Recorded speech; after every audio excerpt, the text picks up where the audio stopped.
Человек огромной харизмы и интеллекта, который наполнял жизнью все, к чему прикасался. Именно таким вспоминают сегодня Виктора Анатольевича Семенова. Известный ученый и исследователь приехал в Коми в далеком 76-м. Как он сам тогда думал, ненадолго. В итоге остался навсегда. Сыктывкар стал для него второй родиной и местом, где он по-настоящему сумел раскрыться и найти себя. С археолого-этнографическими экспедициями он объездил едва ли не всю страну. В экспедиции он просто преображался. Местные мужики его считали своим, студенты его считали просто гуру. И он с ними и в футбол играл, хотя не умел играть в футбол, и в карты сыграть мог, и поорать песню. Вот такой Семенов он, да. За всю свою жизнь он написал более 120 научных публикаций, в том числе 2 монографии, 4 учебных пособия и 2 справочных издания. Еще в 1999-м он получил звание профессора, а в 2008-м стал заслуженным деятелем науки Российской Федерации.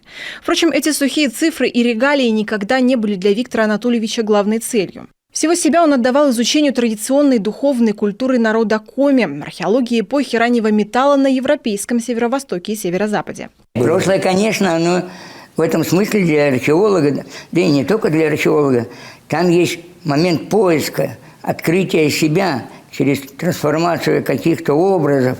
А что настоящее? Открой любую газету, то же самое увидишь. Набор будет тот же самый.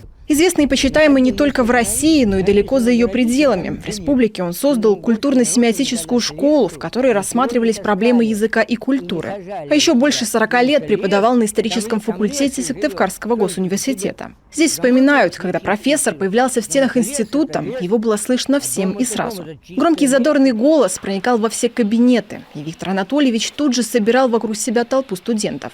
Он был и теперь уже навсегда останется самым любимым преподавателем ни одного поколения выпускников. Трудно представить институт истории и права без этого шумного, неугомонного и очень любимого коллеги. Без профессора Семенова это будет другой институт. К этому надо привыкнуть, потому что он очень был любим всеми и коллегами, и студентами. Я уверена, что он был любимым профессором у студентов. Выпускники и коллеги вспоминают, его истории, приправленные юмором, все без исключения в конечном счете были про жизнь. Такую, какая она есть, со взлетами и падениями, яркую и не очень, но всегда бесконечно интересную для того, чтобы не переставать ее исследовать. А еще встречать каждый день с улыбкой и дарить счастье другим.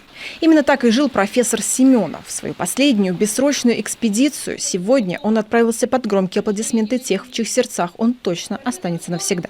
Ксения Лосева, Олег Жуковский, телеканал Юрган, Сыктывкар.